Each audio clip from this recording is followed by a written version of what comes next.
Sziasztok, Bence vagyok, értelmileg akadályozott. Ez az én történetem a munkavilágában. Eleinte a Szalva Vita Alapítványnál kerestem állást. Több mindent is felajánlottak, de a segítőmmel nem jöttem ki jól. Elvégeztem egy kertészeti iskolát, és a családom segítségével most kertészkedek heti 2 órában. Van mentorom is, akit nagyon kedvelek és jól kijövünk. Sokat segít nekem lelkitéren is, illetve tanácsokkal lát el. Munkatársaimmal vegyes a viszonyom. Van, akivel nagyon jól kijövök, van, akivel kevésbé. Vannak konfliktusok, amik olykor eldurvulnak, és rajtam vezetik le a feszültséget, amit nagyon nem szeretek.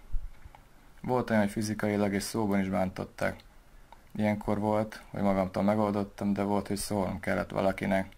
Ezek a helyzetek nagyon lefárasztanak. Ettől függetlenül meg vagyok elégedve a munkámmal, de ha lenne lehetőségem, váltanék. Számomra a tökéletes munkája az lenne, ahol 4 órát is tudnék dolgozni.